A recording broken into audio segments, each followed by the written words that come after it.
Hi, I'm Jonathan, and I play Colonel Nugra of the USS Doyle. And I'm Nicole, who plays Captain Celine Faranfey, also of the Doyle. Welcome to the Ready Room. The goal of our show is to bring you both in-character and out-of-character news while discussing what is going on in the Star Trek world and the science fiction world all about us. Also, this is being done live between her and me, so you're probably going to hear us tripping over our words a lot. Completely conversational as normal. Correct. So, one of the first things we're going to bring up to discuss is the Constitution mission. I was speaking with Jessica a while ago through GChat, and she was telling me about there's ghosts aboard the ship in this new mission. Do you know anything about it? Because I know you sim a character over there occasionally.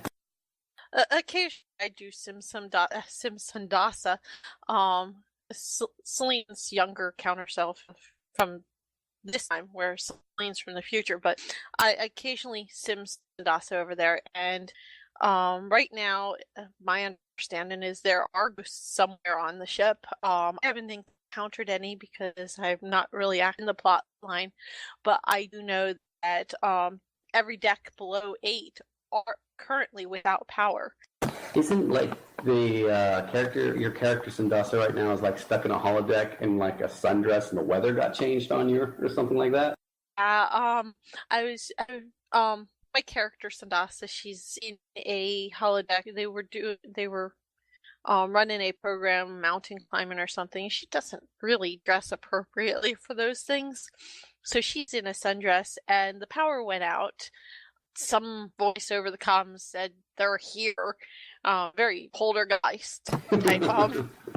And then the scenery changed, and it went from mountain climb to full-on blizzard. That got cold quick. Oh yeah, she's walking through the blizzard in her sundress, 2 feet of snow, trying to shuffle through to the only warm place she can see ahead, a small cabin which has a fire in it. Okay, well that gets interesting, because I know I've heard a lot of people discussing about that mission, and everybody is loving the ghost angle. Yeah, that definitely does provide some interesting points. I'm not sure what's going on with that, and I'd like to know a little bit more. I've been talking to Williams, who is part of that plot line, and he told me about that. He wanted to do our JP during that mission, so that's where I have a little bit of knowledge of what's going on. Well, I'll say kudos to the Connie people if they're listening. Sounds like you keeping your captain very busy. Some of the other things that are going on is like I am on the FNS. If any of you haven't had a chance, take a look at fns.news. Lieutenant Commander, and I'm going to butcher this, Rashana Rahman, has put up a brand new website where they move all of the FNS news over there. If you want to take a look at some of the more world building they have been doing, go ahead. That's fns.news. But one of the FNS articles I'm looking at is Street Drugs and Corruption, Complicated Murder Investigation on a Neutral World. A friend of mine, Mira Ezo, she's over there on the office. She was telling me about weaponized tribbles. Have you heard anything about that? No, I haven't heard anything about weaponized tribbles, but that sounds scary. I know.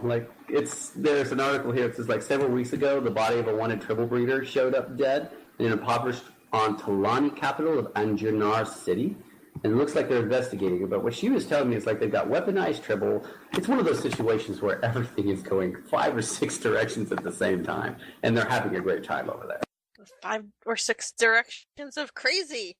Yeah, which I think you've had experience with on the Doyle, correct?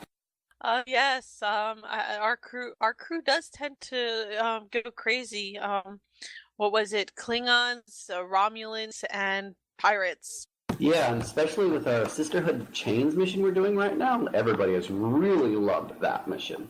Yeah, everybody. It's been really hard to keep people not from being active. Actually, most of them we just escaped from our prisons. Well, most of the crew has escaped from their prison cell. Yeah, Celine wasn't part of the crew. She did some of the escape or some of the cell break-in, and that was interesting. We have one of our officers who decided that while we were sitting there breaking them out, she was going to go wander off, which is going to be a very interesting way of trying to bring her back into what's going on. Right, yeah, because it's like if I'm what I was reading yesterday, it's like everybody kind of went like 3 different directions at once, and trying to rein them back in has been pretty fun because everybody's loved. I mean, I'm seeing quality in PC posts, NPC posts, MSNPC posts, PNPC posts. That's a lot of posts, and people are just absolutely loving this mission. I tend to find that people like the captive missions where people are being held captive. It gives an element of from the outside and from the inside, because people either want to hold tight until a rescue comes, or they want to break out. And then from the outside, they're trying to figure out how to do the rescue, and they come up with a couple plans. Very action type missions. I remember we were trying to come up with a plan, and then Cassandra Ezzy, decided just to throw a punch at Michelle Thompson and start a fight, try to draw people in. I think Rick's is, the decisioner made or something he said. I don't have the post up, I think, but that happened type thing was hilarious. Yeah, he's like, well, Ezzy made a decision, that's for sure. I just had this picture in my head of like him talking to Nugra, and then it happened to look over there. I was like, well, we're going to make it up as we go. Which, come to think of it, is a lot of our missions. Yes, it is, and it's quite fun, I think. Trying to inspire the creativity of the crew in that manner by allowing them the freedom of making it up as we go along. The Doyle is honestly one of my favorite ships, and I've been on quite a few ships in my time here. So thank you for that, Nicole. I really do appreciate simming on your ship. It's very fun. You're welcome. I enjoy simming with everybody that's on my crew. I mean, crew's family. Exactly. That's what I love about StarBase. What I teach is it's like the tagline that's showing up in the publicity articles a lot. You're not just a member, you're family. And I really think people take that at heart.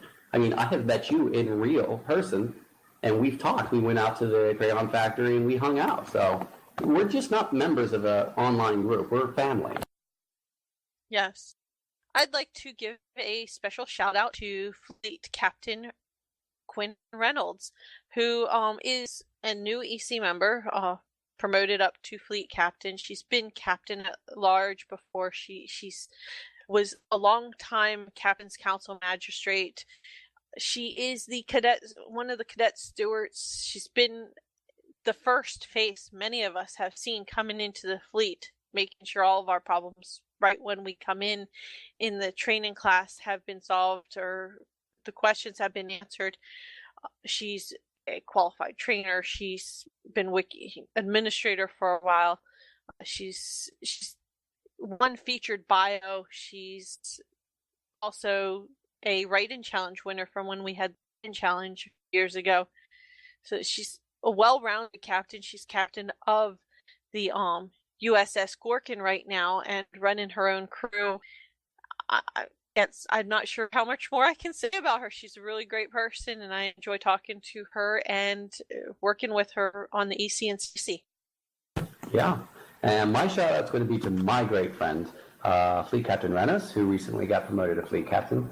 Like Captain Reynolds, he has done a lot. He won the ongoing community honor for the ongoing worlds. He won the community honor there. He won Top Sim of the Year. He's been on the featured bio team. He completely ran the Fall Festival team. He shot out. That's why he got the ongoing community award. He's done a lot. He's right now in charge of the publicity team. He's resurrected that. James is my personal mentor. I just really appreciate everything he's done, and I just wanted to make sure he was recognized for that, much like you're recognizing Reynolds.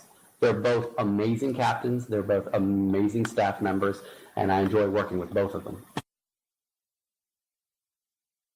And to a final shout out to the other EC members, Wolf and Tony Turner and the other Tony Igamano. Yes, the other Tony Igamano. He has several character names. I know, that's kind of why I was running through my head. Which one is he this time? We love you, Tony. We're serious about that. Thank you for all your help. Yes, we love all three. You guys are great. Both Ponies and Wolf. We enjoy working with you guys. You guys have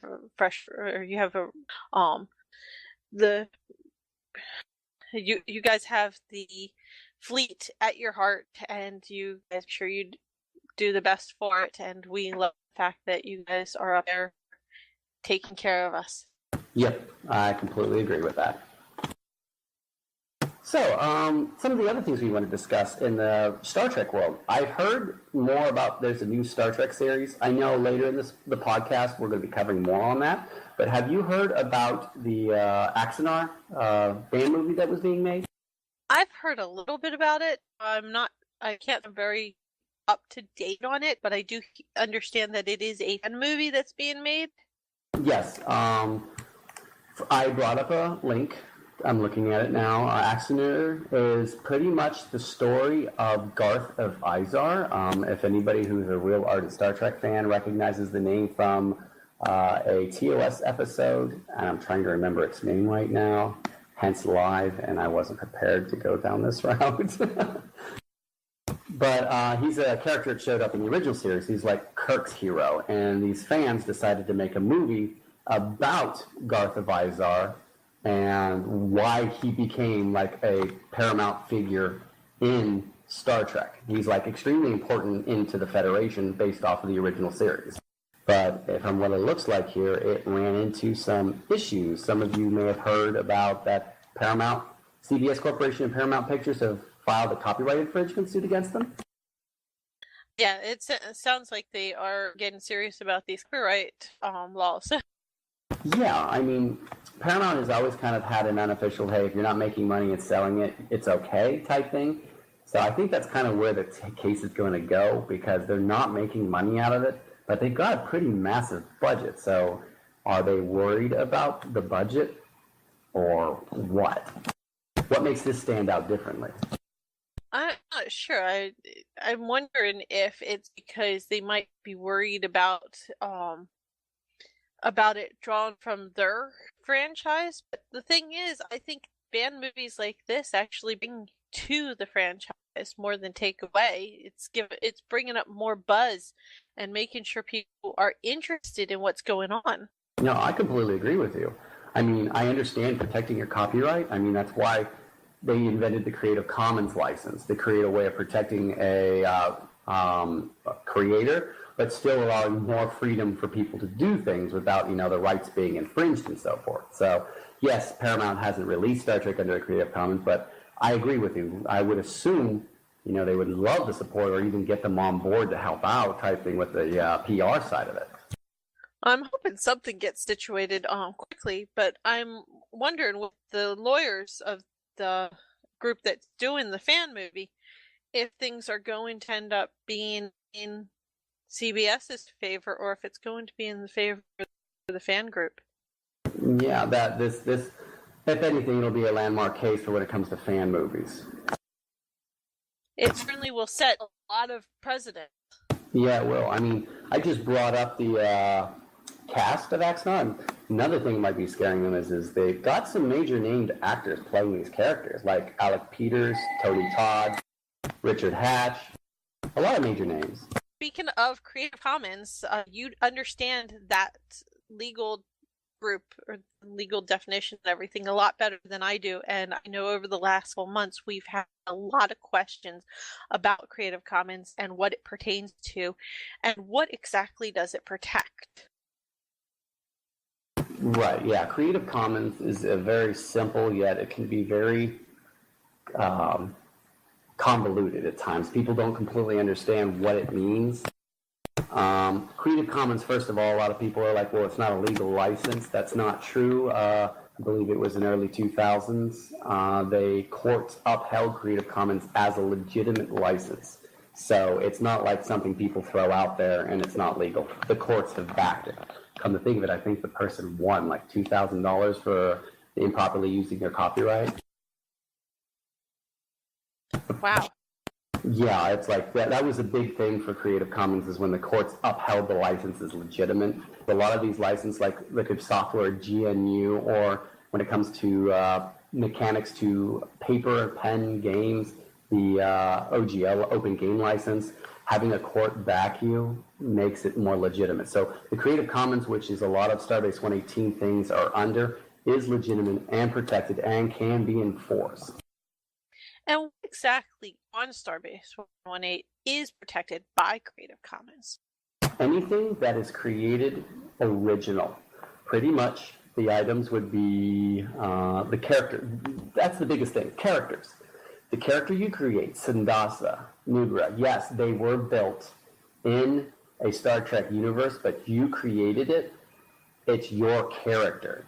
Yes, it can be a gray zone because it is Star Trek influenced, but it's your character. It is technically protected under Creative Commons. Things that are not are like derivatives. Like you have a picture of a starship and you have a picture of an actor and you put them in a Star Trek uniform like a lot of our avatars are. Those technically aren't protected under Creative Commons because they're all derived from a standard copyright. But your character is protected. It's yours. What about ships? Like, for example, I created the Doyle. Is that mine, or is that protected for the fleet, or can that be used elsewhere without any reference to us? That is a gray area. By the intent of the Creative Commons, it's your ship. It is yours. They should reference back to it. Now, if it went to court, they would argue it's descended from Star Trek. The intent of the whole Creative Commons is, I created something. I'm letting you guys use it. Just attribute me back. It's not hard adding a link and saying, hey, created by this place or this group, and then linking back to us. It's not difficult. And how much information needs to be included in order for it to require a credit back? That would be in the license. There are a couple types of licenses out there, and it really depends on what they use. I believe we're using the non-commercial license? Let me go check. All right, the license that we're using is the Attribution Non-Commercial Share Alike 2.5 Generic. That's fancy speak of saying to use this stuff that's on StarBase 118, you have to attribute back, which giving appropriate credit, which provides a link to the license or, who gave it to you. So let's say you would put like USS Doyle created by UFOP StarBase 118 RPG, and then you link back. That's it. Non-commercial means you can't use the material for commercial purposes. Share alike means you have to release the USS Doyle. Like if they took the USS Doyle and made it onto another one, they have to release it under the exact same license. Okay, so my next question is, say for example, another site creates a character and has them referencing, for example, Sandasa. Now they just reference Sandasa. Does that require a credit back? Or if they put her profile on their site as well, does that require credit back? No, from my understanding, again, I want to make this clear. I am not a lawyer. If you have real serious questions about Creative Commons, you need to speak to a lawyer. It specializes in that. But from all the years I've reading, if it's just naming, like another site mentions Sandasa Faranfey, that's considered fair use. But if they copy and paste your entire biography over, or even a bit of your biography, like a quarter of it, anything that distinctively looks like yours, they have to attribute back under that license. Okay, that makes complete sense. I mean, names really aren't copyrighted. Right. They're all over the place. Anyways, well, then the next question is, for example, I've talked to you about potentially playing my character's brother, Yoger Faranfey. Now, if I give you permission to play him, is that permission given for just the group, or is that given elsewhere, or how does that work? Well, the way that would work is within the context of StarBase 118. When you take, let's say, was it Olger? Yoger. If you take Yoger Faranfey and you put his biography on the StarBase 118 wiki, it's now released under Creative Commons. But under StarBase 118's own rules, you cannot play someone else's character without their permission. So, if you gave me permission to play Yoger, I could only play within the context that you gave it to me. If you take that permission back by the rules of our own group, I can't play it anymore. But if I take that and move it to a different, like if I want to play Yoger Faranfey over on like USS Dawnstar A RPG Independent, I would require to be able to credit back. Well, that comfort me a bit. It means that yeah, we're very protective over our characters. Yes. And when it comes to our characters, a lot of our character rules are specifically for us that don't have an effect of Creative Commons. because you can't give a character, like if I wanted to give up Nugra and give them to somebody else of a lower rank, I couldn't do that because they haven't earned the character's rank. You know what I mean? There's a PCs and PNPCs. There's a very set rules on who can assume command and play them and so forth. Yeah, and I understand that it's very difficult to figure out. Well, maybe not difficult, but figure out, navigate the whole handing over a character role. Sometimes that can be difficult. It can be difficult for the writer after it's handed over as well, because that character has become so much part of them. And then when you go a direction that they didn't expect, yes, exactly. Which is part of why we are so personal about them. I mean, they're an extension of us. I mean, you take a look at our original tutorials, there's a reason we are distinctly on how to sim with another character. We don't try to make the character do things that they would normally do, no power simming or meta simming. It's because characters are personal to us. We live them every day. You sit down and bring up your email, they're right there. Speaking of characters, which ones are your favorite? Oh, that is such a hard question, because I have 3 that rotate back and forth. Nugra always will have a special place in my heart because he was technically he was my first. I had a character before him, but I only played him for like 3 months before I switched, and I've had Nugra for actively playing 6 years now. And then my second favorite, I would say, would be Shiario, my Romulan ex-assassin that's on the Doyle. I'm enjoying playing with her. Oh, she is so entertaining to write, because you might understand this, when a character gets to a certain point, when you they write themselves, they even get you into trouble, because I didn't want to go down that route, and they've decided that's the route they want to go. Yeah, this whole scene that with the jailbreak is becoming to be that route, I believe. Exactly. It's just like the character is writing themselves. And my third favorite is Shadette, because Shadette is Orion, which means Shadette can be very entertaining at times. I'd have to say Celine is my favorite. I can tell you enjoy writing her. Yeah. Coming back from the future and having her be a completely different personality from Sun. I mean, Sun's like cheery and fun, and sunshine and lollipops sort of personality. And then Celine is like, she's had everything from her. She said she is not sunshine and lollipops. No, she is not. She is not. She's sarcastic. She is very protective. She is blunt. If somebody is screwing up and it's jeopardizing other people, she will tell you. And she's very fun to play because of that. Yeah, I've seen her clash with her old FO before the present one we have now, David Cody. Who was it? Was it Roy? Was it? Who was it was Joan Hart. Joan Hart. It's like it was like a 2-parter. JP just reported in. I've never seen that before in my 6 years, that reporting into your commander turns into 2 parts. Yeah, it was funny.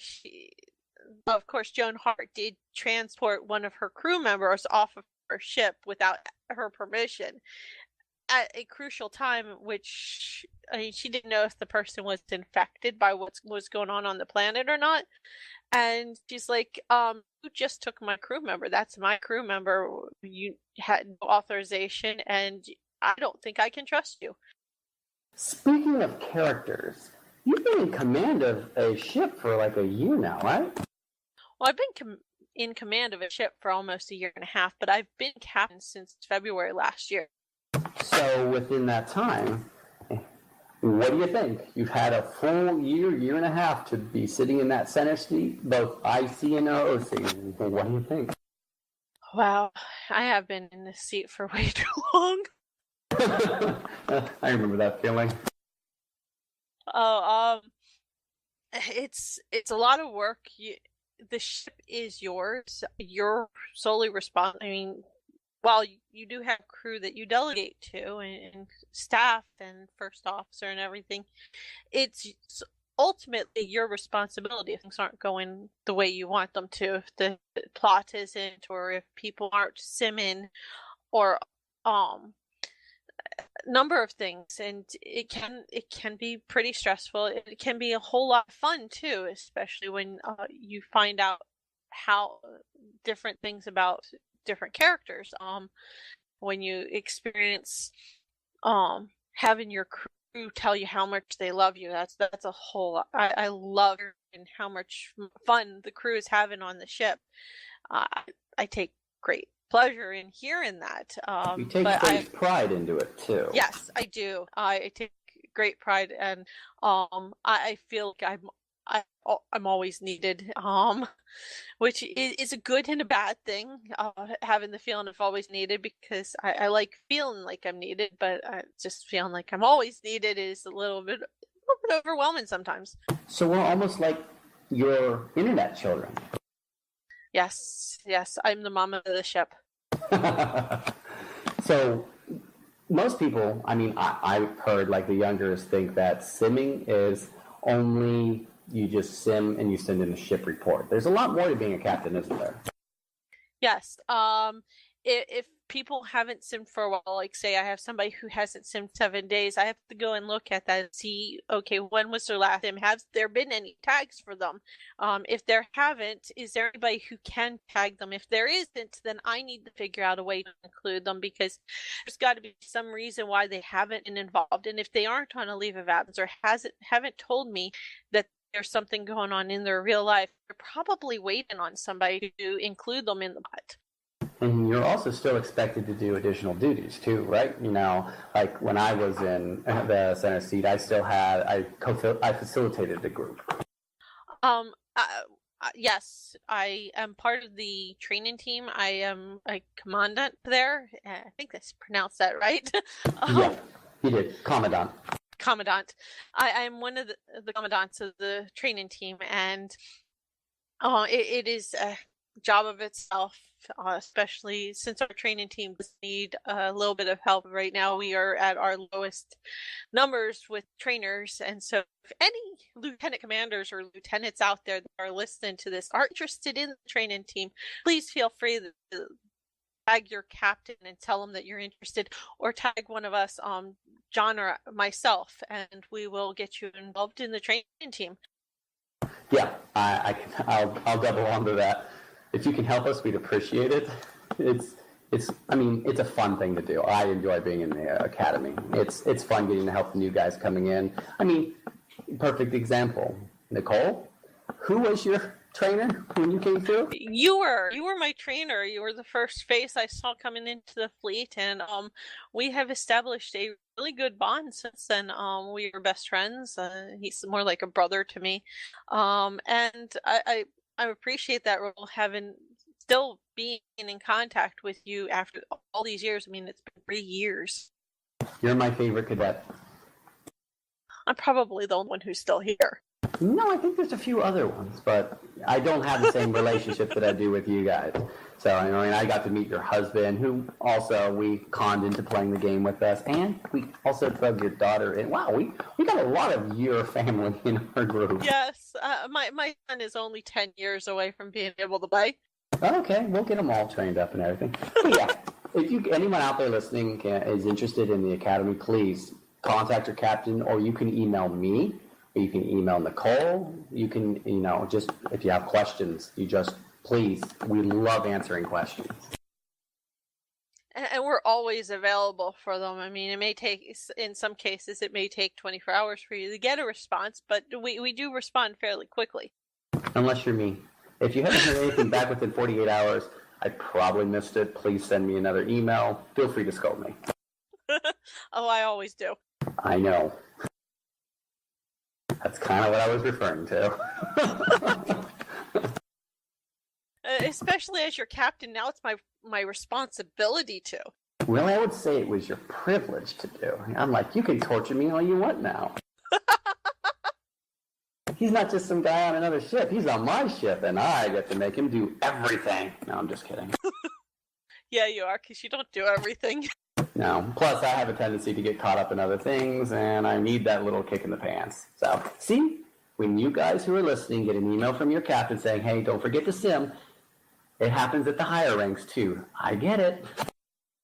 Yes, he does. Like, every 3 days. Don't rub it in. Let's just keep that one off the air. No, just kidding. So, but, yeah. I love the group. I'm a big fan of it. Yes, and I know that you want to get back to being captain someday. Someday. I miss it. It was like, oh, you understand it's so much work, but when it's gone, you're like, where'd it go? It's like, but now I don't have my people anymore. I know, I miss my people. You hear that, Erie? Vess? The rest of you? I miss you guys. You can borrow my people. Okay. I feel better now.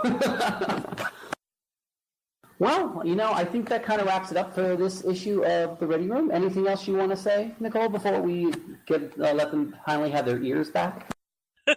We can finally let them have their ears back? You mean they weren't theirs to begin with? No, you know how it is. When they start listening, we control their ears for now.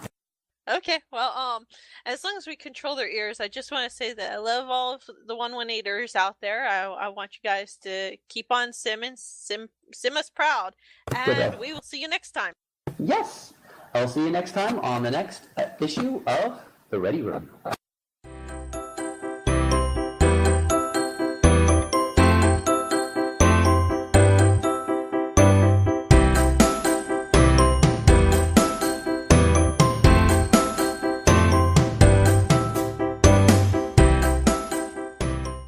So, we reached all the topics for this Match podcast.